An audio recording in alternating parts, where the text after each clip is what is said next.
Hello, BookTube. How are you all doing this morning? I had a remarkable morning myself for two reasons, two things that really stood out. The first was the reading experience. Oh my. We saw this in the mail just yesterday, and I read it. I put it off, and I read it this morning. And it's this. It's Helmut Walser-Smith's book, Germany, A Nation and Its Time. I, I was skeptical going into this thing because this is by Liverite, and they are a sort of a subhouse imprint of W. Norton. They're a fantastic publisher. I know. I have many stories I could tell you about Horace Liverite. It's impremature, but I went into this skeptical, to put it mildly, because I've read a large number of books that do exactly this, that go back 500 years, look at the whole course of German history, put everything in a time frame. Of course, somehow managed to deal with the fact that Germany tried to take over the world two times in one generation, and all the attendant uh, disruptions and atrocities that went along with those. Somehow reconciled to the fact not only that those were the same places that gave us some of the greatest musicians, poets, dramatists, novelists, composers, scientists that the world has ever known. But and also the fact that it's now a wonderful progressive country. Uh, and I've read many books that tried to do that. I've read many books that tried to do that in both English and German. And I wasn't expecting. I don't know what I was expecting going into this thing, but what a book! What an amazing book! The ways that you can save this kind of a project from feeling purely like a retread are two: your own eloquence, or the power of your own insight. And this author has both. I thought this was just fantastic. I absolutely loved it. Always fantastic to start a day with a great reading experience. But I also started my day with an odder thing. I slept a bit. I read all night, so I slept a bit, and I had a dream that I remember, and that was complex. And that never happens to me. I never remember my dreams, and when I do, they're never complex. They're basically just running over grass and stopping to smell poop. And this was completely different. I don't know if it's the tenor of the times or not, but this was a memory. I was inside a memory. I was dangling my feet in cool lake water off the edge of a dock of a lake house that I have not seen in 50 years. I will never be back there. I was reading Livy. Uh, in the Penguin Classic volume, I was reading Livy, Rome and the Mediterranean. I was reading a wonderful story from Livy, and one that I know backwards and forwards. I know it in the Latin, and I know it in the translation. There's no reason for me to reread it. I just love to. And it was beautiful. Every once in a while, I would look up and look out at the whole of the lake, which at the time was not dotted with houses. It was not crisscrossed with motorboats. It was a beautiful, beautiful place. High summer, not yet hot, beautiful morning, beautiful setting to be reading.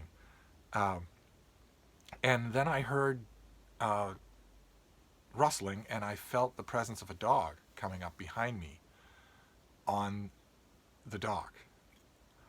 And at that moment, I knew that it was a dream. And I suspected inside the dream that an enormous pain was coming to me, that I was going to turn around and see a dog who was long gone. And I would, in the dream, have the wonderful experience of burying my face in their fur again and smooching with them nose to nose. And then I would wake up and I would experience the pain of remembering all over again that a certain, that whichever dog it is long gone. Or I would wake up bawling my eyes out if the dog was the best friend I've ever had in my life. To lose him all over again would be just awful. But in the dream, I knew I had to turn around. I knew it was a dream, but dreams have their own laws. They have their own physics. So I knew that I couldn't avoid it. I had to turn around. So I did. And the dog coming down the dock was my own little Frida, bustling up to me to tell me about something new that she's decided annoys her. She does that several times a day. And there she was, this tiny little thing, by far the smallest dog I've ever had. And I just scooped her up in the dream, and then I woke up. and she was in the crook of my arm, sound asleep, just sound asleep. Her little mouth crooked open, her little paws up in the air like that. And I just smothered her in a hug, and she didn't like that at all. I'm starting to learn things about schnauzers. They're perfectly friendly, perfectly affectionate little dogs, but it has to be entirely on their terms. They don't want any of your affection. They'll tell you when they want.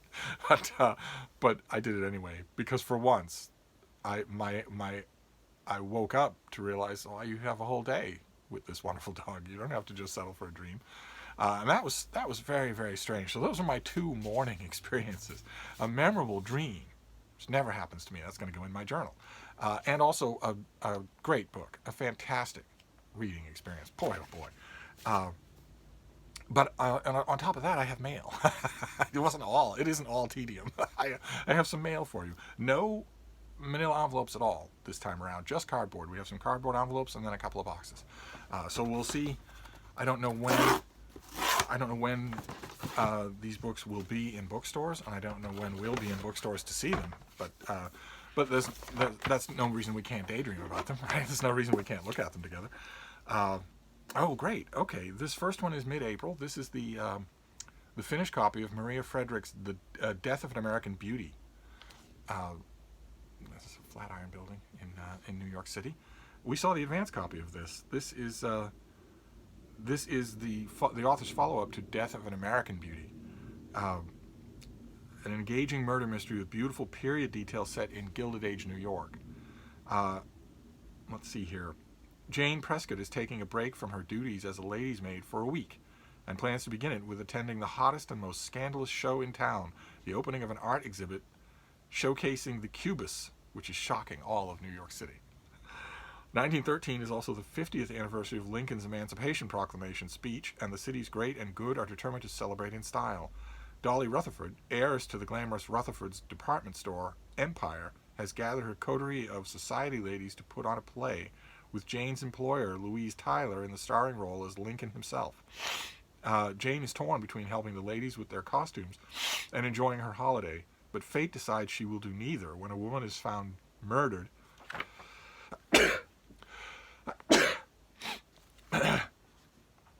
outside Jane's childhood home, a refuge for women run by her uncle. Jane is determined to discover who is making murder into their own twisted art form. And I read Death of an American Beauty when we first got it on this channel, and then I reread it. I recently got the paperback and reread it. Liked it quite a bit, and I haven't got to this yet. This is on my ever expanding April pile of books.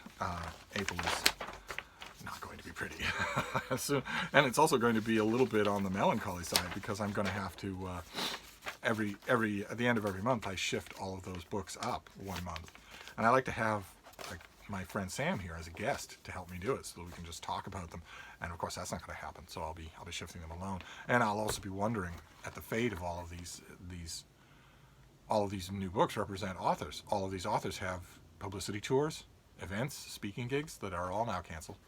I worry about this whole group of writers. Let's see what this next one is. Okay.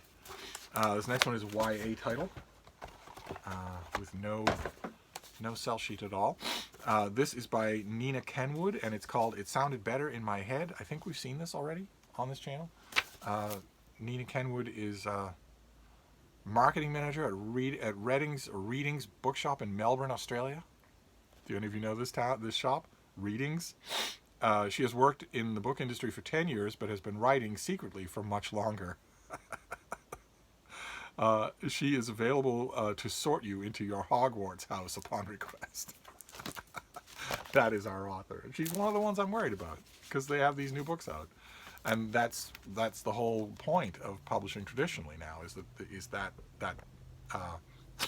publicity stuff that they're not getting. It's the one thing they're not getting, is the one thing that their traditional publishing house offers them over self-publishing, which would be mostly electronic and which wouldn't be as much affected.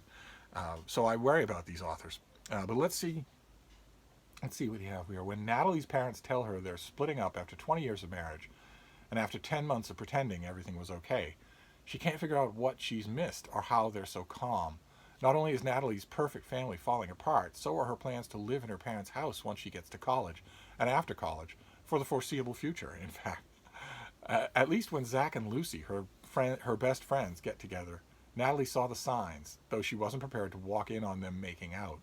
It's not easy being the third wheel, especially because Natalie thought Zach was the potential future love of her life, even if it was mostly because he was the only guy in her life. But then Natalie surprises herself by accepting an invitation to a party where she sees a different side of someone she thought she knew. As it turns out, she didn't know this person at all and falls head over heels into a confusing, awkward, and altogether thrilling new romance. Now Natalie's beginning to wonder if maybe she could have more than what she always thought was possible. And this is a debut, right? This is. I mean, no other book is mentioned here, so I'm assuming this is the author's debut. And it continues a trend that I've noticed, which is the aging of YA.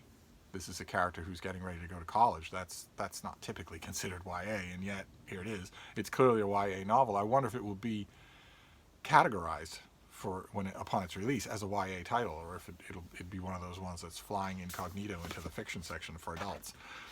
One way or another, it sounds very good. I don't have a date for it, but I think we've seen it before. I think it's also an April book. Let's move on here. We've got a great big package here. Oh, fantastic. Okay, this is a double, but that's all right by me. This is a much touted April release, and one that I really want to get to. Let's see here, because I've read chunks of it, and the chunks I've read were great. So I want to read, just sit down and give it the attention it deserves. This is due in the first week of April, and this is by Francesca Wade. We've seen it already on this channel. This is Square Haunting, 5 writers in London between the wars. And there are our 5 writers, all of whom were famous in their own way. I mean, it's easy to think that all of these people are eclipsed by Virginia Woolf. But they all achieved fame in their own way. Everyone, let me read you about it here. In the tumultuous era between the 2 world wars, Mecklenburgh Square, a hidden architectural gem in the heart of London, was a radical address. The square was home to students, artists, activists, and, as debut author Francesca Wade chronicles in her exquisite new group biography, 5 remarkable women, both eminent and obscure, came to residence in hopes of breaking boundaries.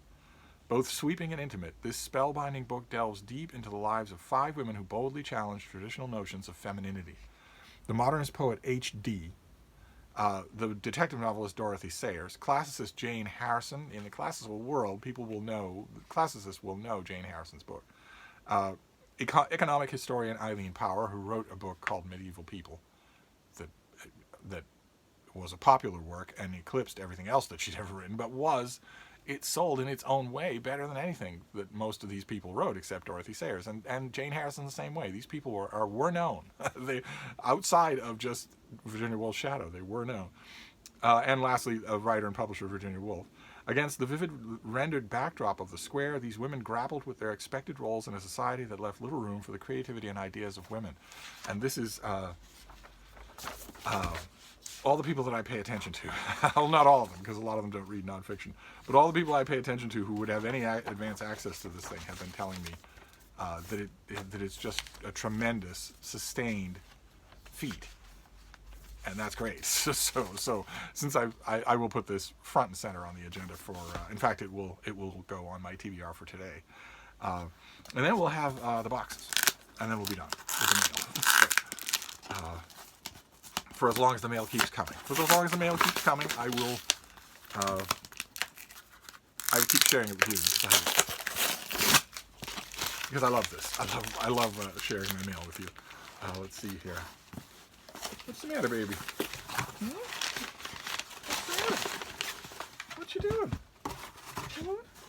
You want to see your fans? Come on, they want to see you. Ooh. Who are they? There they are. Ooh. You can see her whiskers are a little on the unruly side. They are. They're a little on the unruly side. It's really hard to get her to sit still for clipping.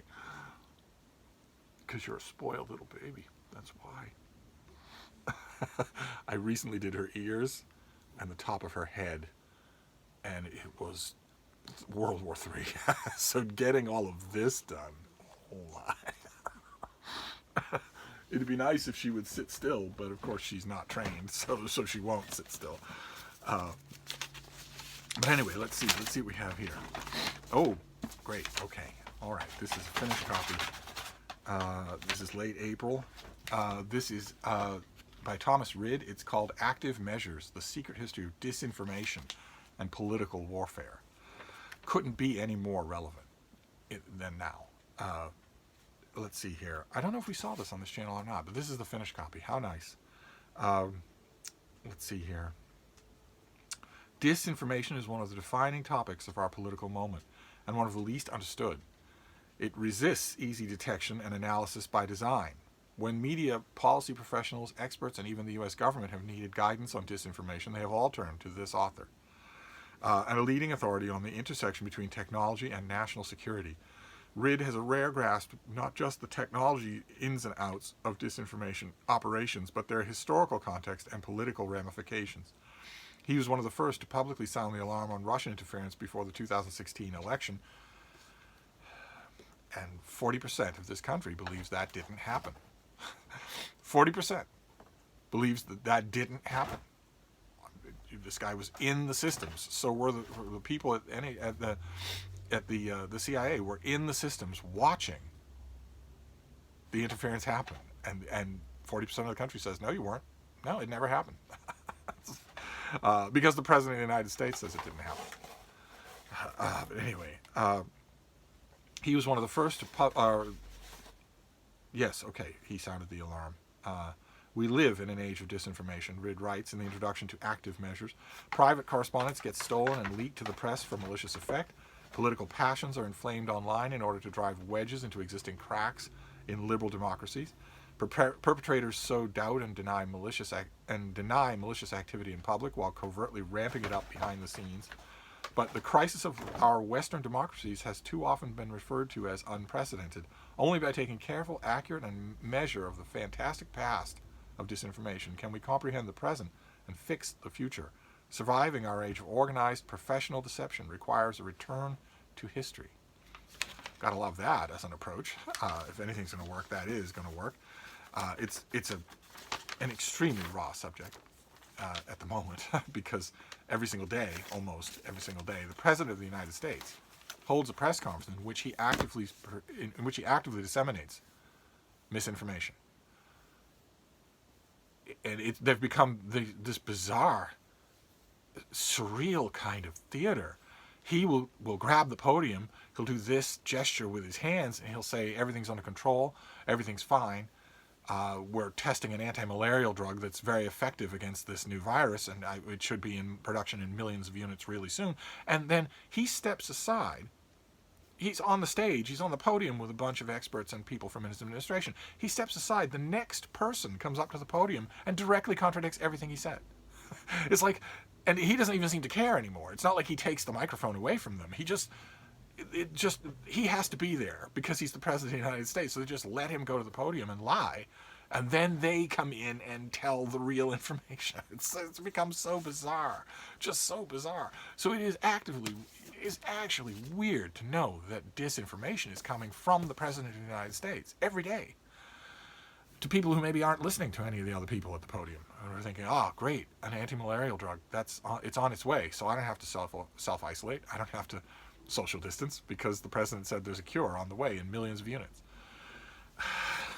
Anyway, so it's going to be one of the challenges that I'm facing in writing book reviews is not to make them all about the current headlines. In fact, I've been lately challenging myself not to mention anything about the modern world, the current world at all in a review. Even if the review is close to the subject, don't mention it at all. Just review the book. Don't review the book in light of the headlines. That doesn't seem to me to be fair to an author who wrote the book without those headlines in mind. It also seems opportunistic in a way that has become a little tinny. I mean, I've been guilty of that tone deafness towards this thing because, like a lot of people, I underestimated how bad it would get, even when I saw the numbers. I still think it's important to keep a sense of humor, but not at the expense of authors who were working hard on these books long before the world changed. So if you see what I mean, so it'd be easy to, for instance, to take a book like this and review it in context of the day's headlines. It would be easy to take, for instance, a carefree murder mystery, romp, a cozy mystery that's not only cozy but funny, that's meant to be a carefree getaway, and sort of freight it ahead of time by saying, don't we need this more than ever? Those kinds of reviewer gimmicks are so easy that I'm trying to spurn them all in current days. And it's harder than you think, because of course if you're writing, everybody uses writing as a means of expression, not restraint. And so you want to express it. I just keep reminding myself that's what you have a journal for. You have a personal journal for that kind of thing. So it's not fair to the authors. I just have to keep that in mind. It's not fair to the authors. If an author writes a book about, well, what's one that's coming up? There's one coming up on the great die-off of bees in the world, and how there are many, many causes. Some of them are not known. The effect is fairly widespread, and the after effects will be enormous. If bees are gone from the food chain, the after effects of that will be enormous. And the author did a great job. It's a very thorough book. It's the last word on the subject up until now. It would be totally unfair to review that book in context of, or with heavy-handed mention of, something the author knew nothing about. So, anyway, some books present more of an obstacle in that regard than others. This will be tough. This will be easy. This will be tough. But now let's do this last one, and we'll see what we have here. This is a bigger one. Let's see here. Let's see what we have here. So it's big, whatever it is.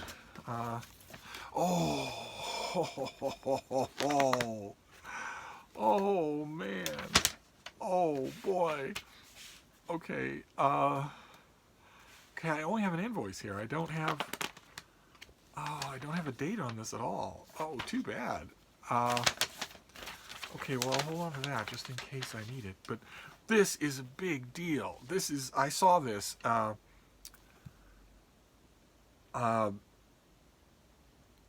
saw a UK version of this, and immediately wanted it, and I refrained from getting it because I think I even mentioned on this channel that I saw an ad for it, then I saw a review of it, and I refrained from getting it. I refrained from reaching out and paying the exorbitant price and getting a copy, because I thought, okay, there's a chance that this will come to America, and then I can request it. Oh, it has. This is Oxford's 21st Century Authors series, and this is the selected writings of Samuel Johnson, edited by David Womersley, who did a great edition of Gibbon's Decline and Fall of the Roman Empire. He's done a bunch of other great stuff, too. This is 1,300 pages long. 1,300 pages of Dr. Johnson. Oh, man. And this immediately comes in here. It immediately comes in this room. That almost never happens in mail halls. This immediately comes in here. This is the version I'm going to want to have in this room. I think, if I remember correctly, that the UK edition looked nicer than this. Maybe their system, the design for the 21st Century Author series is different there, but maybe not. One way or another. Okay, that introduces the whole series. Does this tell me anything here? I don't have a sheet for this. Okay, well, yes. Okay, this volume in the 21st Century Oxford Authors series offers students and readers a comprehensive selection of the works of Samuel Johnson. The volume presents a selection of Johnson's most important writings drawn from all periods of his life. It reflects almost completely the range of literary forms in which Johnson wrote, including poetic translation, biographical sketches, literary criticism, and letters. It includes a broad selection from The Rambler, The Idler, and along with travel narratives, a journey to the western islands of Scotland, and a selection from the lives of the poets. David Womersley's introduction explores how Johnson's mastery of style enabled him to adopt various persona, sometimes simultaneously, in order to communicate through many different genres and registers. Johnson is shown to be an active participant in the philosophical and social currents of his time. Oh, man. Oxford World Classics did a big volume of Dr. Johnson about 20 years ago, 10 years ago, something like that. A big, fat volume. This is even bigger. And I believe this is even longer than that one. I don't think I have that one anymore. I used to They did a whole series of books just like this, big books. For all I know, this is that volume, just repurposed for something else. But I don't think that one was David Walmsley. I'll have to look it up and see. But I don't have that volume anymore. So a big selected Dr. Johnson is just great, just fantastic. Oh my! All right, well this there is no pressing reason for me to get to this right away, and yet this bumps everything. So I'm gonna have to strain not to have it bump everything, because the rest of these things ought to get more attention. So here we are anyway. That is our mail for today. We ended on the strongest of all possible notes. So we have Active Measures, A History of Disinformation. We have Square Haunting by Francesca Wade, which I hope is going to get widely reviewed in this country. We have Death of an American Beauty, a murder mystery set in Gilded Age New York. I'm receiving it during March Mystery Madness. We'll see if I read it during March. It sounded better in my head, a YA novel about people who are not YA anymore. And finally, the selected writings of Samuel Johnson in a 1,300-page new paperback from Oxford. Fantastic. Oh, man. I know that Square Haunting should still take priority, but the Dr. Johnson is calling to me. I'm going to have to resist that. I really am. So I've got a mess here on the floor to pick up, but I'll get to that right now. I'll wrap this up. This has gone on way too long, but I will see you soon. Thank you, BookTube.